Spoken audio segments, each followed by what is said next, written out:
Veux-tu apprendre l'espagnol plus rapidement? Pour cela, je te propose de t'aider des mots anglais que tu connais et qui s'utilisent également en espagnol. Comment trouver ces mots anglais? Eh bien, cette vidéo va te proposer une liste. Tu as juste à réutiliser. Je te dévoile tout dans cette vidéo et à la fin de cette vidéo, je t'explique comment télécharger cette liste plus des expressions en cadeau. Mais juste avant de t'expliquer cela et de te faire ce cadeau, qu'est-ce qu'un anglicisme? Un anglicisme, c'est un mot qui est pris de l'anglais et qui est utilisé dans une autre langue que l'anglais, le français ou l'espagnol. Le mot peut être utilisé tel quel, ou bien on peut utiliser une structure anglaise ou bien un concept anglais que l'on va plaquer dans notre langue, le français ou l'espagnol. On a donc trois types d'anglicismes que l'on va voir. En structurant bien les anglicismes, on va apprendre plus facilement. Tout d'abord, on a les mots empruntés. Donc ce sont ces mots qui sont directement empruntés de l'anglais et plaqués dans une autre langue.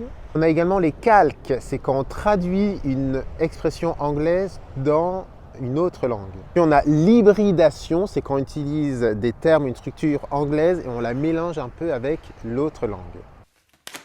So my name is Gladys and I'm glad to meet you. Ce sont ces mots donc, que l'on prend et que l'on met directement en espagnol. Il y en a beaucoup qui sont similaires à l'utilisation qu'ont fait ces mots anglais, qu'on fait de ces mots anglais en français. Par exemple, un parking, un équivalent en espagnol, un aparcamiento. Les deux s'utilisent. Vous avez également el shopping, le shopping, un équivalent en espagnol, las compras. Hola Floppy. Et puis, comme en français, un selfie, el fitness, un email, puis un loisir, un hobby. Attention, les mots anglais, en espagnol, on aspire le H pour donner cette impression de H à l'anglaise. Ça ne donne qu'une impression du H à l'anglaise. Par exemple, quand on dit Hollywood, on dit Hollywood. Harry Potter, Harry Potter. Donc, un hobby, un hobby.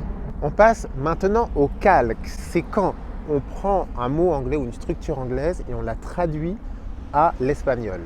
Par exemple, un week-end en espagnol, ça se dit un fin de semana. On traduit l'expression anglaise. Autre exemple, un gratte-ciel, skyscraper, on dit en anglais un rascacielos, gratte-ciel.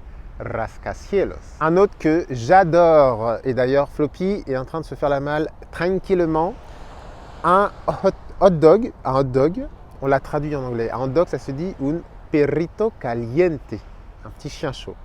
Un hot dog, un perrito caliente. Oui, c'est vrai. Bien tout simplement, un perro caliente, sans le diminutif, en Espagne notamment. Et puis la clim, ça se dit el aire acondicionado, AC, aire acondicionado, ne pas oublier le A.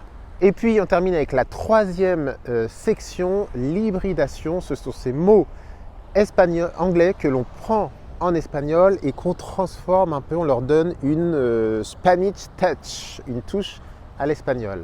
Par exemple, vous avez le mot tuitear, comme en français, tweeter, tuitear.